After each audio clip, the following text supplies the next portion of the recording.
A continuación, Noticiero Telesucesos. Clasificación A. Apto para todo público. Un noticiero pensado para usted porque se lo merece. Nos acercamos a la realidad desde diferentes perspectivas. Noticiero Telesucesos. Primera parte del Noticiero Telesucesos con las noticias más importantes del día.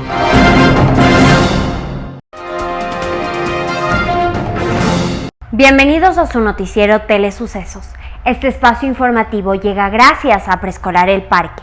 Estamos seguros de ser únicos por haber creado un lugar especial, en que las fantasías de los niños se hacen realidad, y haber desarrollado un lugar excepcional para crecer, aprender y ser felices. Con orgullo tenemos la certeza que somos el centro de desarrollo infantil más avanzado de la ciudad. Comuníquese al 099 7372 081.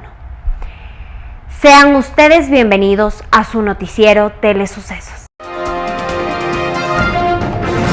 Un día como hoy. Hubo una época en la cual los latinoamericanos soñábamos con una patria única, grande, unida y soberana. Y ese mismo sueño que en Suramérica tuvo Bolívar, en Centroamérica lo alentó un bravo líder hondureño llamado Francisco Morazán. Morazán vivió por un momento su sueño hecho realidad, cuando en 1823 se conformó la Unión Centroamericana, formada por 5 naciones: Guatemala, Honduras, El Salvador, Nicaragua y Costa Rica. Tras una serie de acontecimientos políticos y militares, Morazán llegó a la presidencia de la República, desde la cual intentó varias reformas. Pero la historia se repite, y Morazán enfrentó múltiples obstáculos: las ambiciones de los militares, la oposición de la Iglesia, las presiones internacionales y de los grupos de poder, y la telaraña del nepotismo entre su equipo de asesores. Hubo sublevaciones, y al final Morazán fue derrotado. En un intento por retomar el poder, fue capturado y fusilado. Muchos años después, cuando el sueño de una gran nación ya estaba despedazado, y Centroamérica era apenas un grupo de débiles naciones, el gobierno hondureño decidió un homenaje a Morazán. Entonces se conformó una comisión de diputados para que viajaran a Francia y encargaran una estatua del gran prócer.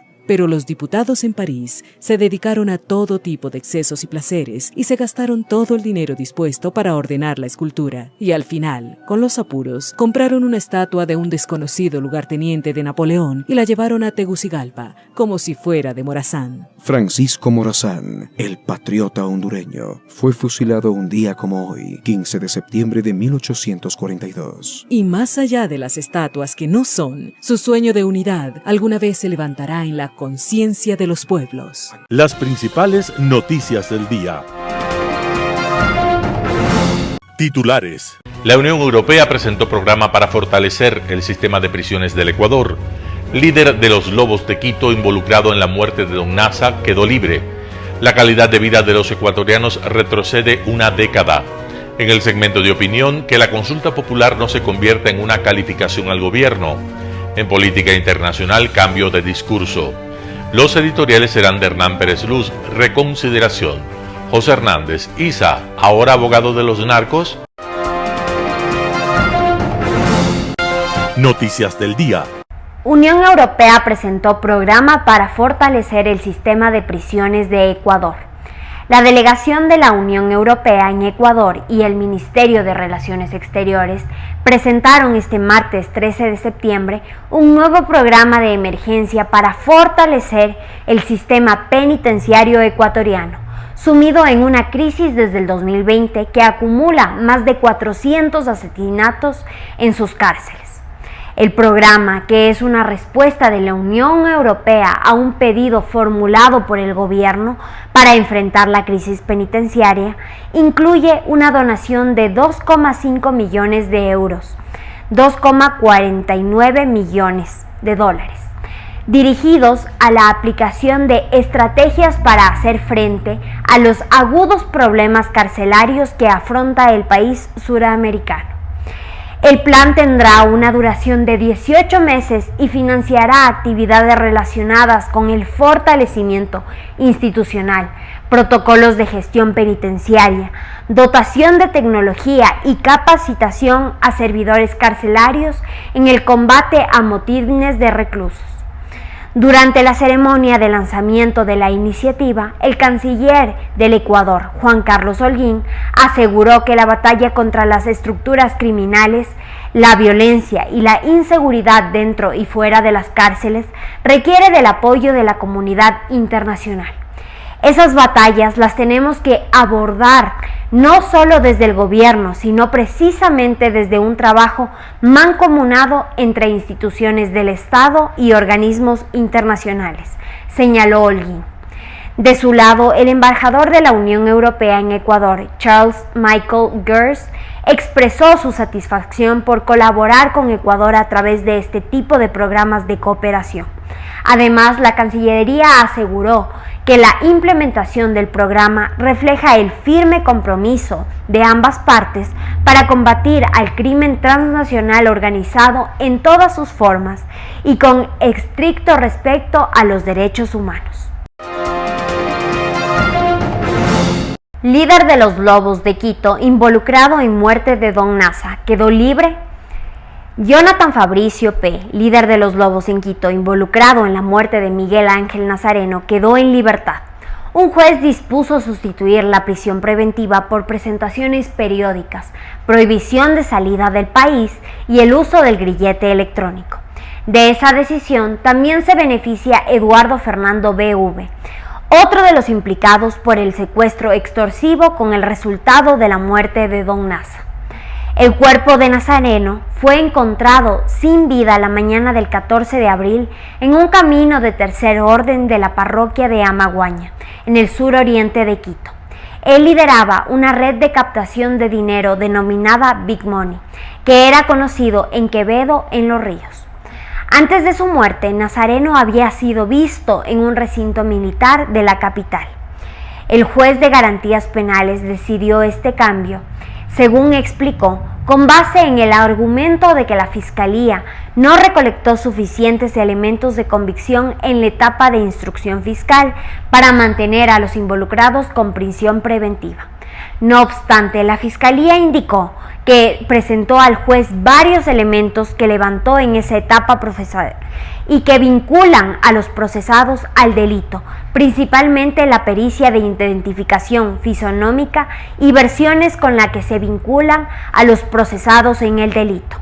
En este caso están procesadas 5 personas: Jonathan P., Eduardo B., Jefferson M., Walter S. y José M. Los 2 últimos se encuentran prófugos. El caso de Big Money llamó la atención no solo porque comerciantes, empresarios y dueños de pequeños negocios entregaron fondos a Nazareno, sino porque militares estaban involucrados como inversionistas. La calidad de vida de los ecuatorianos retrocede una década. El desarrollo humano de Ecuador retrocedió una década por el deterioro de la calidad de vida de las personas, medida por el nivel de ingresos per cápita y el acceso a educación y salud. Así sostiene la Organización de Naciones Unidas, ONU, en un informe sobre el Indicativo de Desarrollo Humano. Ecuador obtuvo un puntaje de 0,74 de una escala de 0 y 1 en el Índice de Desarrollo Humano del 2021, calificación similar a la del 2011. El retroceso en el Índice de Desarrollo Humano en Ecuador responde a múltiples choques, entre ellos la pandemia de COVID-19 y hasta la invasión rusa a Ucrania. Una de las consecuencias de la pandemia y de la guerra es el alza de precios, sobre todo de la energía, los fertilizantes, los alimentos y las materias primas. La mayor inflación responde a la crisis logística mundial y a la restricción de la oferta de productos por la invasión rusa a Ucrania. La inflación en Ecuador llegó a 3,77% en agosto del 2022, empujada por los precios de los alimentos y del transporte, según el Instituto Nacional de Estadística y Censos. El país registra la canasta básica más cara de su historia, con $754,17, lo que reduce el poder adquisitivo de los hogares. El encarecimiento de la vida, sumado al estancamiento del empleo adecuado, ha alterado la composición social, incrementando la pobreza y la desigualdad. Entrevista del día. Esta mañana en Radio Sucesos, Pamela Aguirre, abogada constitucionalista, habló sobre las posibles complicaciones en la aprobación de ciertas preguntas de la consulta popular por parte de la Corte Constitucional. Veamos la nota. Vamos a seguir analizando las 8 preguntas planteadas por el presidente de la República, que ahora se sabe no solo serán 8, sino posiblemente 10. 2 de plebiscito que se encaminan por parte del gobierno, pero bueno, aparte las 8 de referendo que el presidente ha presentado a la Corte Constitucional. Pamela Aguirre, abogada constitucionalista, está con nosotros. Doctora, gracias por acompañarnos. Buen día. Lo primero, hay muchos cuestionamientos de algunas preguntas por la posible complicación que tengan estas en la Corte Constitucional para ser calificadas. ¿Cómo la ve usted? Buen día. Buenos días, Milton. Buenos días, Vero. Buenos días a toda la audiencia que nos acompaña en este prestigioso medio de comunicación. A ver, efectivamente hay algunos temas que requieren un análisis muy riguroso. El control de constitucionalidad que realiza la Corte tiene que hacerlo en base a los precedentes que tiene y que ha dictado sobre la materia. Y efectivamente, en este momento, lo que corresponde a la Corte es dictaminar el procedimiento por medio del cual podrían estos cambios que propone el presidente ser incorporados en la Constitución. Bueno, vamos analizando algunos casos. Por ejemplo, la pregunta 1. Ya hay un pronunciamiento de la Corte Constitucional sobre el procedimiento de un tema en el que participen en apoyo de la policía de los militares, que salió, si no me equivoco, en el 2015, que luego la Corte se pronunció al respecto sobre el procedimiento, lo declaró inconstitucional. Pero aparte existen algunas jurisprudencias internacionales, Corte IDH, por ejemplo, sobre los derechos humanos, sobre el tema de el uso de la fuerza. ¿Ahí puede correr peligro esta pregunta? A ver, este tema, además es importante tener presente que en la jurisprudencia de la Corte Interamericana de Derechos Humanos ha transitado por algunas etapas. La primera, efectivamente, en un caso contra el Ecuador que fue emitido en 2007, el caso Zambrano Vélez, en el cual el Ecuador fue declarado responsable internacionalmente por haber violado los derechos de vida e integridad de personas que habían resultado muertas por un operativo que se llevó a cabo por parte de Fuerzas Armadas durante un estado de excepción en la ciudad de Guayaquil. Y efectivamente ahí la Corte Interamericana, a pesar de que el Estado ecuatoriano reconoció la responsabilidad internacional, señaló algunos estándares respecto a la función que tienen Fuerzas Armadas dentro del orden interno. Pero también es importante señalar que en Latinoamérica la escalada de violencia ha transitado por momentos muy complicados, al punto de que, pues, lamentablemente, Colombia, México han normalizado el uso de la fuerza pública dentro de las operaciones internas. Y esto efectivamente ha devenido en violaciones de derechos humanos. Y un caso que se debe tomar en cuenta a propósito del análisis efectivamente del estándar internacional, sobre todo del estándar más reciente, es el caso Alvarado versus México, que data de 2019, en el que efectivamente la Corte analiza cuál es el rol que debe cumplir Fuerzas Armadas dentro de estas funciones de seguridad interna, y ahí específicamente la Corte sí que señala y determina que cuando se dan esta necesidad imperiosa, es necesario que se cuente con normas previas, claras, públicas y que den certeza sobre procedimientos. Entonces, lo que sí quiero señalar es que la Corte no es que ha satanizado per se el uso de Fuerzas Armadas dentro del orden interno, sí ha determinado estándares rigurosos para cuando esto opere. En el caso del cambio constitucional, por eso hay que leer con mucho detenimiento el sustento del Ejecutivo y cómo esto podrá ser incorporado en el ordenamiento interno, porque si bien efectivamente sí hay y sí se ha señalado que Fuerzas Armadas tienen un rol de defensa de la soberanía y no de la seguridad interna, también se ha señalado que hay momentos de los cuales la sociedad necesita utilizar todo el uso de la fuerza que pues tiene a su alcance el Estado. Entonces, es un análisis complejo. Yo no creo que la respuesta sea tan evidente como muchos señalan. Creo que realmente en este punto hay que analizar el estándar, la realidad del Ecuador y lo que es posible y factible, además dentro del marco de la ley de uso de fuerza, porque también hay que tener presente que esta ley se ha incorporado recientemente y entonces en esta ley claramente ya el Ecuador está cumpliendo con una obligación que se determinó inclusive hace poco en una sentencia en Castañer versus Ecuador, que fue notificada hace unas semanas al país, efectivamente en el cual se le exigía contar con una norma que precise operativos, que precise procedimientos, que precise el uso de la fuerza. La mañana de este miércoles en Radio Sucesos, Viana Maino, ministra de Telecomunicaciones, habló sobre el tema de la Agenda Nacional de Transformación Digital 2022-2025. Escuchemos lo que dijo. De temas digitales, de conectividad, porque el Ecuador se propone agilizar su agenda de transformación digital 2022-2025 y el Ministerio de Telecomunicaciones de nuestro país pretende acelerar esta implementación de la Agenda Nacional de Transformación Digital.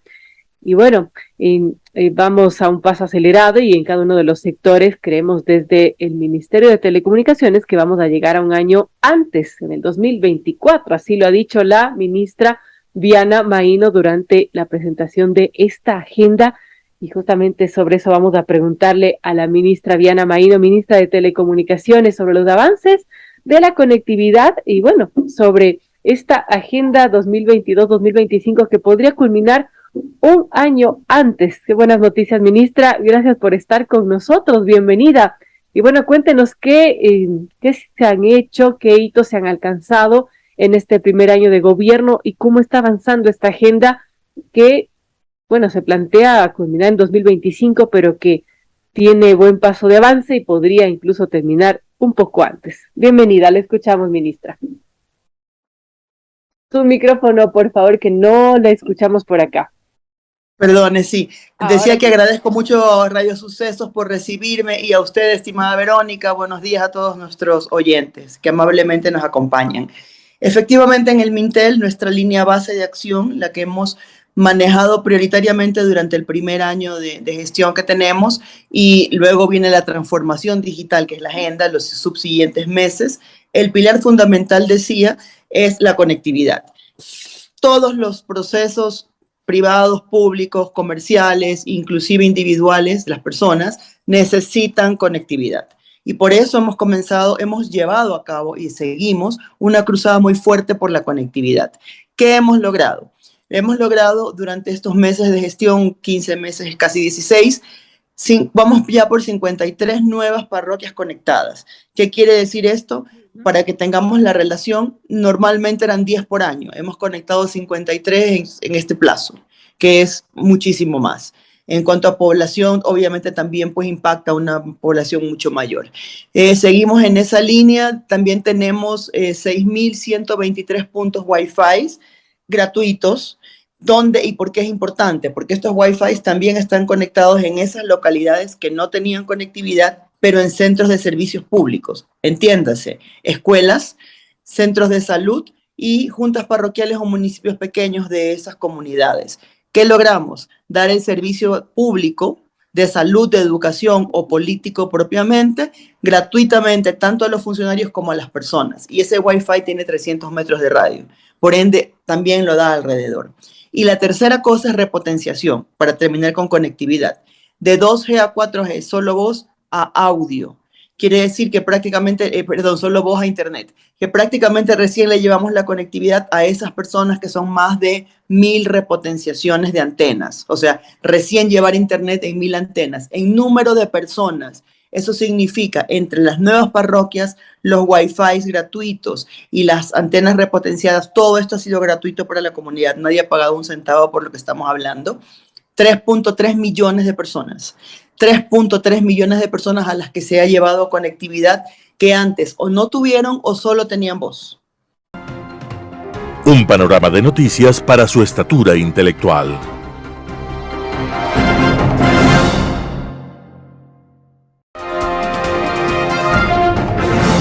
Opinión. Bienvenidos. El presidente de la República ha planteado preguntas para la consulta popular. A ver, no pierdan el tiempo y no perdamos el tiempo en pensar que las preguntas tienen un propósito que nacen de algunos sectores en el sentido de que aprovechemos para calificar al presidente de la República y al gobierno de turno. No, esta vez no, porque ya lo hemos vivido. Y porque además la necesidad de el fortalecimiento, por ejemplo, de la fuerza pública, policía, fuerzas armadas, es algo que no puede esperar un instante y no puede estar en el escrutinio de algunos que buscan, pero con obsesividad, el que ojalá los policías, los militares, no tengan una institucionalidad fuerte capaz de que duden en el momento que algún delincuente está cometiendo sus fechorías. Así que la seguridad no nos está dando la opción, sino la obligación de apoyar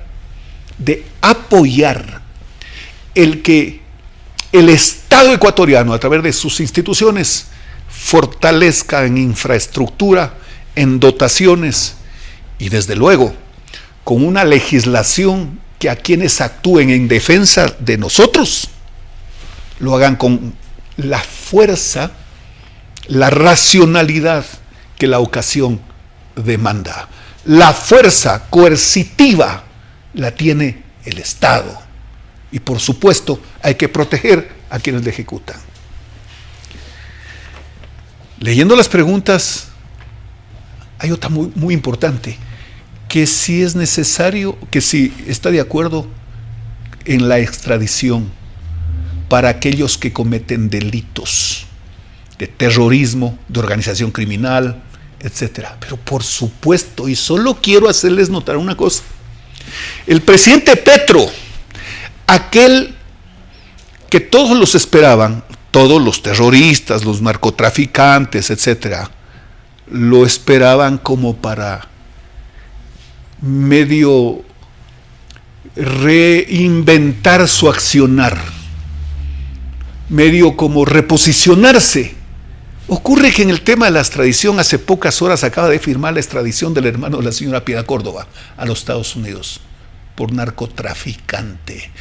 Así, este tema es indispensable. No puede ser posible que los que se organizaron para delinquir hayan dejado preparando y sus relaciones con el narco hayan dejado preparando un escenario para que de aquí nadie los pueda regresar ni a ver.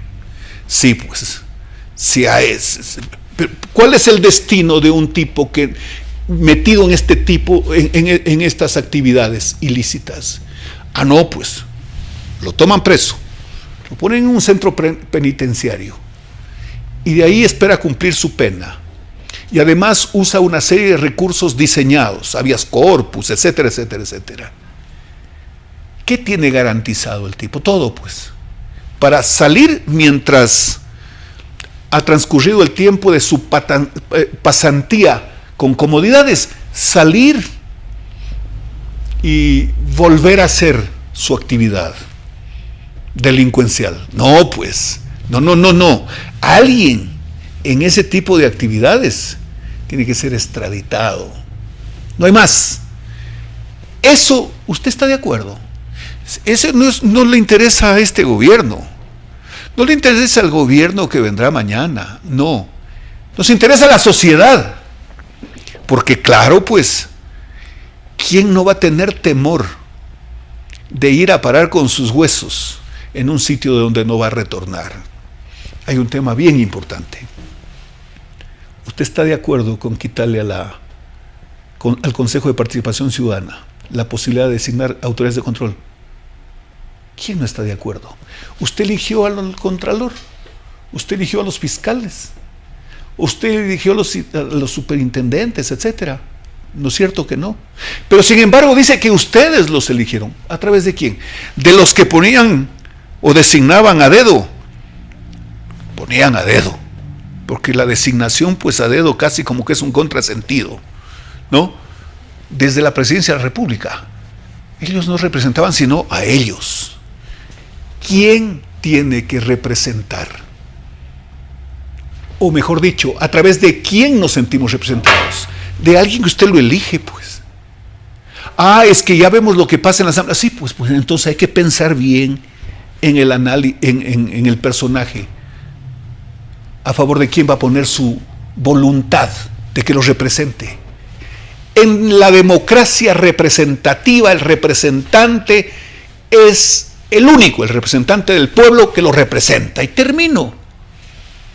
Que los partidos políticos son un club de una persona, que los prestan, los alquilan, los condicionan, etc. No, van a tener que comenzar a hacer organizaciones político-partidistas para que se hagan respetables.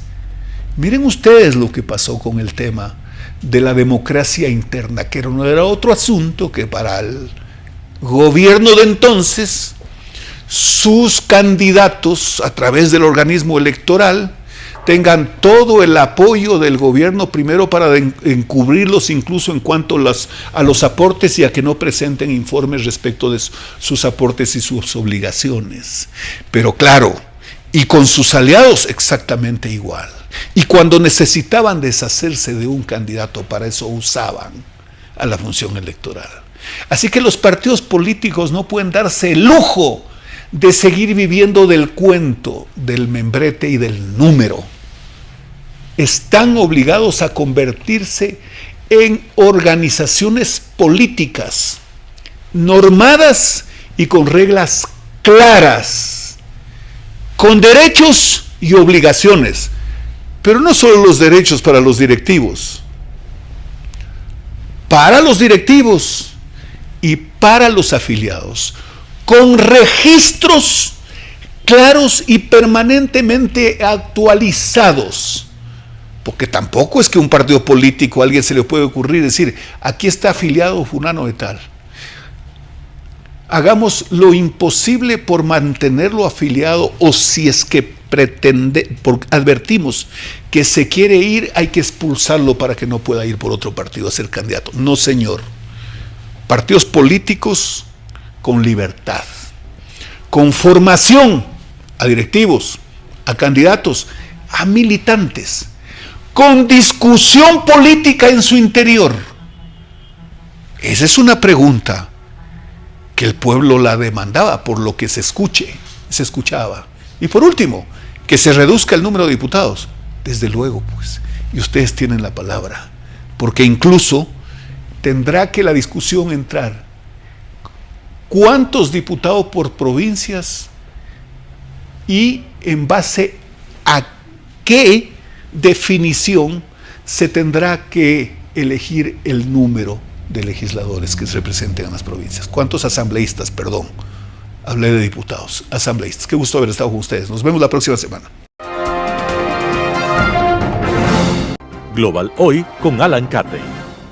La factura que la realidad pasa a las utópicas posturas que los políticos adoptan cuando son candidatos opositores y vociferan contra las decisiones que adoptan los gobiernos, muchas veces para enfrentar situaciones sin precedentes, totalmente inéditas, siempre acaba desacreditando y minando la confianza que por lo general ingenuamente deposita en estos líderes un electorado desorientado. Asistimos en este momento a tal situación en 3 gobiernos cercanos y hasta en un cuarto si añadimos a Bolivia, donde los agarrones entre el presidente Arce y el caudillo Morales son cada día más frecuentes y ásperos, con un Evo acusando a su correligionario del más grave pecado político posible: adoptar las decisiones que, al no estar alineadas con el desaforado e irresponsable populismo bajo el que se cobijan los llamados proyectos, que aterrizados en la realidad cuando les toca gobernar, se vuelven espada de Damocles sobre sus cabezas. El caso chileno, reflejado en el desastroso resultado cosechado por la apuesta que hizo el gobierno apoyando el lamentable esperpento que la constituyente chilena, nacida al calor de unas inéditas protestas disque sociales en 2019, a la que se convoca a través de una consulta en la que votan unos 8 millones de chilenos, es contundentemente rechazada por ese mismo número en el referéndum del apruebo. La total falta de sindéresis y de una mínima honestidad intelectual de la izquierda radical incrustada en el gobierno de Boric, que a sabiendas de la pésima calidad legal y hasta gramatical del texto que se iba a poner a consideración de los votantes, lo impulsaron y apoyaron en un obsceno e ilegal derroche de recursos públicos, asunto que ya está en manos de la Contraloría chilena. Demandaban, a nombre de una reivindicación de liderazgo social, que la sociedad chilena se tragara una piedra de molino ridícula con la vaga promesa de que a futuro se la corregiría. Afortunadamente, el pueblo chileno se reveló bastante más inteligente que sus presuntos líderes y con su voto demostró por una parte un sentido común envidiable y por otra una muy sana desconfianza en los demagogos, apoderados de un respetable anhelo de cambios que había sido distorsionado abusivamente por la constituyente. El costo político para Boric y su gobierno ha sido muy alto, pues tampoco ha olvidado el país que fueron el propio Boric, junto con los ultras de la izquierda violenta, quienes incentivaron y echaron gasolina al fuego durante las azonadas salvajes que en 2019 destruyeron edificios públicos, quemaron estaciones del metro de Santiago, incendiaron iglesias y caotizaron el país por más de un mes. Ahora que son gobierno, han debido asumir la factura que dejaron impaga hace 3 años, perdiendo vertiginosamente el capital político con que llegara Boric a la presidencia hace pocos meses. Apenas iniciado su gobierno, ha debido cambiar de urgencia de curso, soltando lastre y sacrificando a 2 de sus más cercanos colaboradores, abriendo espacios para una izquierda menos extremista, hablando con propiedad, no comunista, dentro de la línea de la concertación. El caso del presidente Petro en Colombia se presenta bastante similar. Las altisonantes declaraciones de Petro cuando candidato sobre el respeto por los derechos humanos contra los excesos de las Fuerzas Armadas a cuenta del enfrentamiento con los alzados en armas contra el gobierno colombiano, pronto dieron paso en el Petro presidente al más cobarde, casi papal y cómplice silencio, aún más feo por hacerlo escondiéndose respecto de la declaración de condena contra la dictadura nicaragüense planteada y aprobada por la OEA por la persecución del régimen a la Iglesia Católica en Nicaragua, nueva etapa en la supresión de los derechos elementales de la población. En este descarado somosato reencauchado, instaurado por Ortega y su cómplice, esposa y vicepresidenta Rosario Murillo. Ya la libertad de información, prensa y opinión había sido suprimida, así como la de asociación y de participación política. Hoy lo ha sido la libertad de culto y está muy avanzada ya el proyecto de eliminación del derecho a la vida. Ante todas estas barbaridades, el gobierno de Petro hace mutis por el foro, enviando a su canciller a una rueda de prensa en la que trata, tendiendo una cortina de humo y un velo de misterio, de justificar la cobardía y la complicidad frente al crimen a cuenta de unas supuestas conversaciones para liberar a algunos presos políticos, en realidad rehenes de la dictadura del nuevo Somoza. No tardó nada en salir al paso de estas declaraciones el gobierno nicaragüense, desvinculándose de cualquier negociación en tal sentido. El ridículo cuando es internacional, resulta más doloroso. En 2019, el petrocandidato, opinando sobre los conflictos de octubre en Ecuador en lo referente a la eliminación de los subsidios a los combustibles, sostenía que el alza de los precios respondía a las exigencias del CUC, del Fondo Monetario Internacional, para tener fuentes de retorno de los créditos otorgados al país, y señalaba que en el caso colombiano se pagaban precios internacionales por los combustibles pese a ser productora para financiar al gobierno de Duque.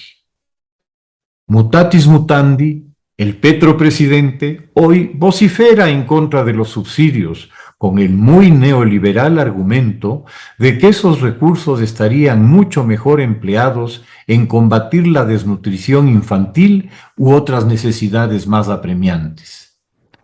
Nuevamente, creer que la gente es tonta y no se da cuenta de las mentiras, incongruencias y dobles discursos es un grave error y segura fuente de otros problemas.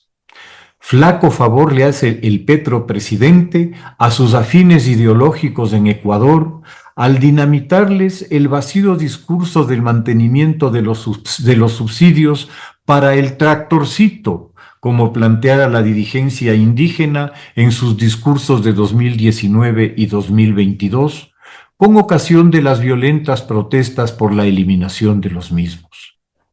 Esperar algún comentario de parte de esa dirigencia sobre estas contradicciones conceptuales, sobre estos virajes hacia el odioso realismo de la economía, sería reconocer algún mínimo grado de honestidad intelectual a esa dirigencia, de la cual lamentablemente carece absolutamente. Seguirán mintiendo a sus seguidores, engañándolos y manipulándolos, porque esa es su naturaleza, porque asumen una esencial ingenuidad en ellas tras haber logrado mantenerlas en la oscuridad con los discursos de revancha y resentimiento. Pero las lecciones de Chile están a la vista. ¿Qué decir del liderazgo de la extrema izquierda peruana, encarnada en Castillo, el presidente que proclamaba su implacable lucha contra la corrupción del centralismo limeño? Da pena oírlo buscando defender lo indefensible sobre sus chanchullos y los de sus parientes. ¿Cómo le ha hecho falta para administrar esta faceta delincuencial de su gestión el consejo y el expertise de alguna figura del movimiento indígena ecuatoriano dedicada desde su función legislativa a dar cátedra del bien robar, tras haber aprobado su prerequisito, la del buen vivir? De estos bon vivants, vividores y vivísimos, está llena esta disque izquierda, incapaz de superar sus obsesiones y su histórica ceguera ante las contradicciones, dobles discursos y hasta crímenes de sus afines. Así vamos. Muchas gracias. Editorial. Reconsideración. Artículo de Hernán Pérez Luz publicado en Diario El Universo. Las maniobras para asaltar al Poder Judicial no paran. Parece una guerra infinita. Las mafias sedientas de impunidad y las pandillas hambrientas de protección no tienen límites. Sin ninguna vergüenza, sin ningún rubor, en días pasados el país pudo ver una escena, captada en una historia fotográfica, en que líderes del Partido Social Cristiano, miembros de la banda correísta y el inefable presidente de la Asamblea, entre otros, planeaban cómo postergarían la reconsideración de la decisión de no enjuiciar políticamente a ciertos vocales del Consejo Nacional de la Judicatura. Violando norma expresa de la ley y principios éticos elementales, los conjurados se inventaron una argucia propia de tramposos. Sacaron del recinto legislativo a quienes habían propuesto la reconsideración para luego argumentar que en vista de su ausencia no se podía votar ese asunto. Con ello buscan ganar tiempo para ver si logran virar a alguno de sus pares y tener mayoría. Increíble. Con este ardid la votación de la reconsideración podría no darse jamás. No les importa que la ley manda que las reconsideraciones se deben votar en el mismo día en que se adopta una decisión o máximo en la siguiente sesión, y no cuando les dé la regalada gana. Mientras tanto, el CNJ seguirá en un estado de inseguridad institucional. No basta entonces con tener el espectáculo de un presidente de la Corte Nacional que hace lobby para que se destituya a los mencionados vocales o que presente una terna que es una vergüenza nacional para que el Consejo de Participación seleccione de ella a quien presidiría al CNJ, o verlo en entrevistas haciendo acrobacias leguleyescas que deshonran la dignidad de su posición y con ello la imagen de la justicia. Hasta hoy no le he explicado al país cómo así en más de un año no envió un simple pedido de extradición contra el prófugo que se esconde en Bélgica bajo las faldas de su cónyuge. No, ya no es suficiente todo este circo. Ahora los ecuatorianos debemos soportar además a la nueva pandilla, a la de los tetones, gritones y mafiosos, que está empeñada obsesivamente en asaltar a la justicia y desde allí desestabilizar a todo el aparato estatal. Los ecuatorianos no pueden menos que indignarse al pensar que a estos señores se les paga un sueldo, se les dan asesores, autos, descuentos e inmunidades, y todo para que sean unos vagos y conspiradores a tiempo completo. ¿Tenemos los ciudadanos que soportar todo este torrente de vulgaridad solo para decir que vivimos en una democracia? De paso, ahora se les ha ocurrido enjuiciar políticamente al ministro del Interior, que viene ejecutando una épica batalla contra el narcotráfico trazada por el actual gobierno, una lucha que nadie en el pasado se atrevió a emprender, porque esa es la razón del juicio político a Patricio Carrillo. Es una retaliación por la masiva incautación de drogas. El resultado de este canibalismo es llevar al país a la parálisis e incertidumbre, lo que imposibilita su despegue económico y la generación de empleo. El único ganador de todo este lodazal es el crimen organizado, que se está llevando al país en peso. No les importa a estos políticos la encrucijada internacional en la que está el Ecuador y el abismo al que avanzamos. Ciertamente que Dante no dudaría un segundo en mandarlos al infierno. Artículo de Hernán Pérez Luz, publicado en Diario El Universo. Isa, ahora abogado de los narcos. José Hernández, 4 pelagatos. Las dos noticias que dio Leonidas Isa ante la prensa no constituyen en sentido estricto una sorpresa. El presidente de la CONAIE dijo estar en contra de la consulta que anunció el presidente Lasso y destacó su oposición a la extradición de ecuatorianos que hayan cometido delitos relacionados con el crimen organizado transnacional, según propone la segunda de las 8 preguntas enviadas a la Corte Constitucional. Isa dio por lo menos 4 argumentos para explicar su oposición. 1. El presidente Lasso no tiene legitimidad alguna para preguntar nada a los ecuatorianos. 2. Lo que busca Lasso es oxigenarse políticamente. 3. Lasso, con una pregunta, pretende controlar todos los poderes y erigirse en dictador. Isa no dijo cuál pregunta, pero se supone que es la sexta porque los ex MPD ya salieron con ese cuento, en la cual los poderes de designación de las autoridades de control por parte del Consejo de Participación Ciudadana y Control Social pasarían a la Asamblea. En algunos casos, esos funcionarios saldrían de una terna enviada por el Ejecutivo, privilegio que ya contempla la ley. 4. Son preguntas vacías que no cambiarán nada. La batería conceptual y política de Isa reposa entonces en la infinita arrogancia que lo habita. En ella el dirigente indígena cree que el propio presidente de la República carece de la legitimidad que él se concede a sí mismo sin que nadie se la haya otorgado. A esa falacia suma una enorme patraña. Lasso quiere hacerse dictador. Y un deseo: la consulta no servirá para nada. La conclusión dicha al apuro se impone y la dijo: ir de frente en contra de la consulta. En ese ejercicio, el dirigente indígena tampoco rehusó precipitarse sobre el abismo sin que nadie lo haya empujado. También es adverso a la extradición, y el argumento esgrimido prueba que Isa está presto a ser el abogado de los narcos sin extender lo que es la extradición y sin entenderla.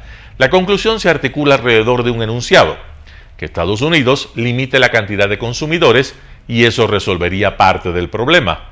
Ergo, por supuesto no dicho en esos términos, mientras quieran polvearse la nariz, les podemos suministrar toneladas de nieve. Vieja tesis de la dictadura de Cuba, que se entiende con los narcos y sirve de puente en el tráfico de estupefacientes.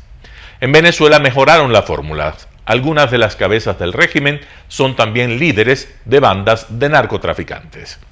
Issa reduce el narcotráfico a un problema de mercado, y como él quiere echar abajo el sistema capitalista, elude la dinámica de la violencia y la destrucción del sistema democrático que implica ese flagelo. Y se convierte en defensor de los narcos, justo en el momento en que su gran amigo, Gustavo Petro, aprobó la extradición a Estados Unidos del hermano de Piedad Córdoba. Él será el 9º extraditado por Petro en un mes que lleva sentado en la Casa de Nariño. Petro quiere hacer cambios a los acuerdos de Estados Unidos, generando mecanismos de negociación con los narcos en los cuales propone que renuncien a esa actividad, pero la extradición la mantiene precisamente como lo que es, la mayor arma de disuasión para criminales que desafían al Estado, provocan terror y violencia y asesinan sin pestañear. Esto nada tiene que ver con la eficiencia o la valentía de los jueces. Los narcos temen ser extraditados al punto de que también en Colombia el cártel de los extraditables, dirigido en su momento por Pablo Escobar, volvió famoso su lema: preferimos una tumba en Colombia a una cárcel en Estados Unidos. ¿Alguien entiende por qué Leonidas Issa se hace abogado de individuos que por la caracterización de la pregunta son personas no recomendables? Ecuatorianos que hayan cometido delitos relacionados con el crimen organizado transnacional. También esos personajes hacen parte de sus aliados y sus causas caben en el programa político que está presto a imponer a todos los gobiernos. Que Issa no diga que se ha malinterpretado su declaración. Asumir que en casos excepcionales de violencia y terror que califican y procesan los jueces y ratifica el presidente de la República, como acaba de hacer Petro en Colombia, haya nacionales que no pueden ser extraditados, lo convierte en abogado de esos personajes. Que no diga que no lo sabe. José Hernández, 4 Pelagatos. Noticias internacionales. Deberíamos haber escuchado a los que conocen a Putin, lamenta von der Leyen. La guerra en Ucrania ha centrado el tercer discurso sobre el estado de la Unión de la presidenta de la Comisión Europea. Ursula von der Leyen ha llegado acompañada de la primera dama de Ucrania, Olena Zelenska, que recibió una gran ovación.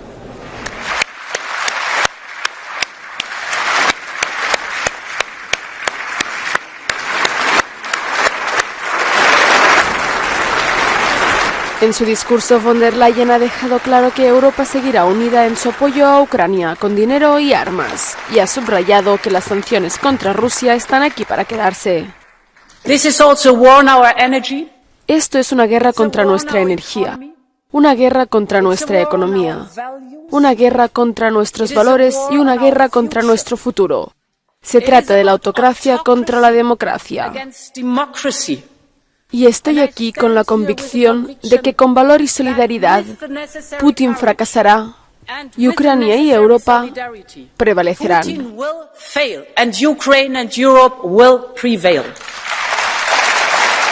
Pero además de para menciones a la heroicidad de los ucranianos, también ha habido tiempo para la autocrítica. Una lección de esta guerra es que deberíamos haber escuchado a los que conocen a Putin. La energía y los efectos que su incremento de precios están teniendo en la economía europea han sido otro de los puntos clave del discurso en el Parlamento Europeo. Von der Leyen ha anunciado una reforma del mercado energético y ha pedido desacoplar los precios del gas y la electricidad, pero a corto plazo defiende la imposición de impuestos a las empresas. En nuestra economía social de mercado, los beneficios están bien, son buenos, pero en estos tiempos está mal que se obtengan ingresos y beneficios extraordinarios, récord, beneficiándose de la guerra y a costa de nuestros consumidores. En estos tiempos, los beneficios deben repartirse y canalizarse hacia los que más lo necesitan.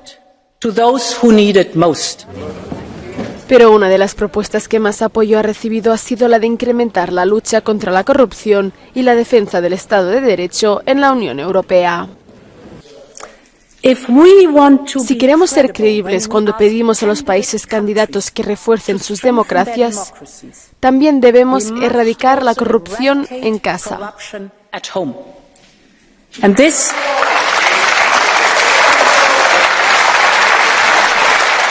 También ha puesto sobre la mesa una serie de propuestas para apoyar a las pequeñas y medianas empresas, así como fuertes inversiones en hidrógeno y materias primas, dos elementos clave para reducir la dependencia del exterior.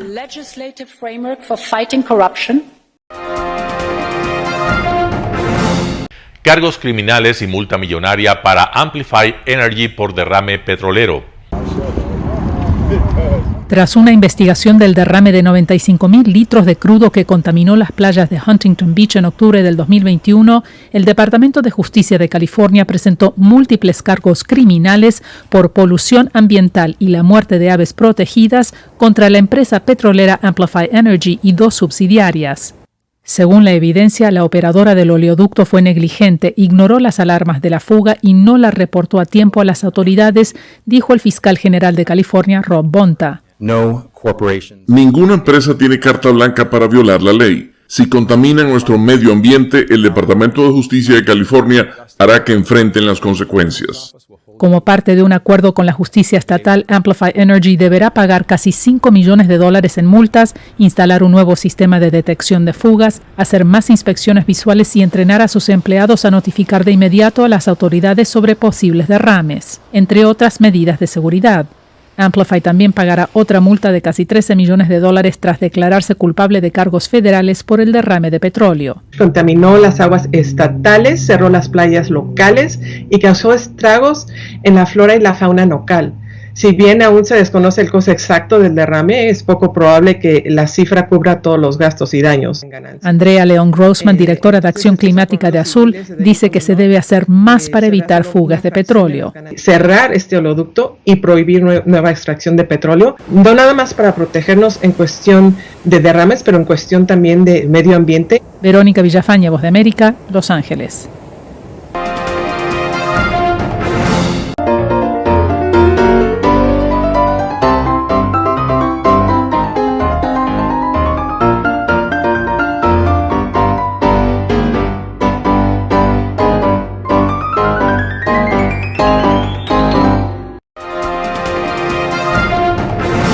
Gracias por sintonizar el noticiero Telesucesos.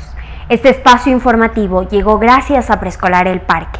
Estamos seguros de ser únicos por haber creado un lugar especial en que las fantasías de los niños se hacen realidad y haber desarrollado un lugar excepcional para crecer, aprender y ser felices.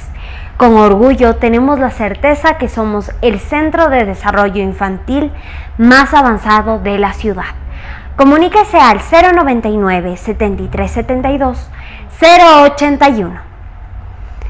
Síganos en nuestras redes sociales: Facebook Telesucesos Quito, Instagram @telesucesos_, Twitter @telesucesos29, YouTube Telesucesos HD y en nuestra página web www.telesucesos.net.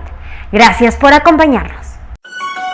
El noticiero Telesucesos es retransmitido de lunes a viernes a las 7 horas por Radio Planeta Sur 106.1 FM de la ciudad de Loja. Noticiero Telesucesos.